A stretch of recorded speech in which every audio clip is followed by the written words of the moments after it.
Kejanggalan penanganan jenazah COVID-19.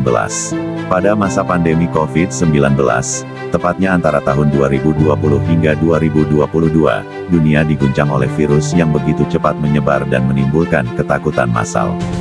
Hampir seluruh negara melakukan isolasi, pembatasan sosial, dan berbagai protokol ketat demi menekan penyebaran virus ini. Salah satu hal yang menjadi perhatian dan masih menimbulkan tanda tanya hingga saat ini adalah penanganan jenazah pasien COVID-19, khususnya kewajiban membungkus jenazah dengan plastik sebelum dikuburkan. Di Indonesia, mayoritas penduduknya memeluk agama Islam.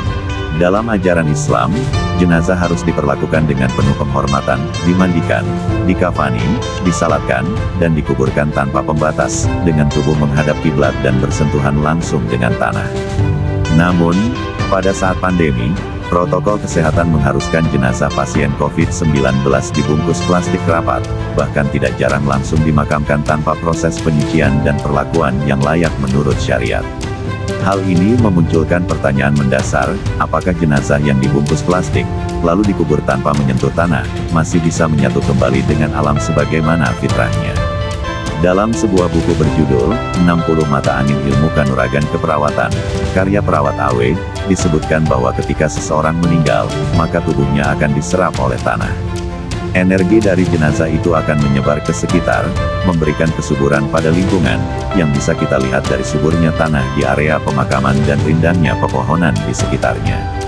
Namun, jika tubuh itu terbungkus plastik, yang kita tahu tidak bisa terurai selama puluhan bahkan ratusan tahun, maka proses alami ini terhalang. Jenazah pun akan membusuk dalam plastik, tidak menyatu dengan tanah, dan kehilangan makna filosofis serta spiritual dari kematian itu sendiri.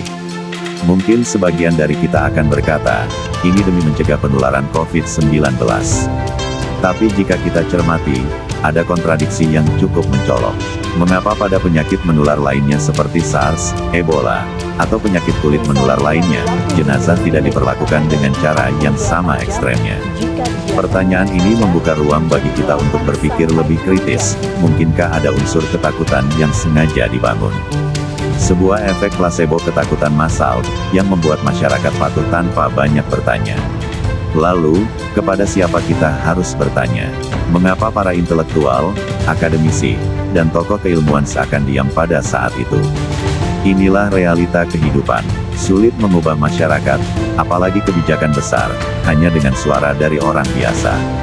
Tapi bukan berarti kita tidak boleh bertanya, tidak boleh merenung, dan tidak boleh bersuara. Terlepas dari pro dan kontra, mari kita jadikan pengalaman ini sebagai bahan renungan. Bahwa dalam menghadapi krisis, kita tak hanya perlu kebijakan, tapi juga kebijaksanaan, yang mempertimbangkan logika, ilmu, dan nilai-nilai kemanusiaan serta spiritualitas. Mohon maaf jika ada kata-kata yang kurang berkenan. Terima kasih telah mendengarkan.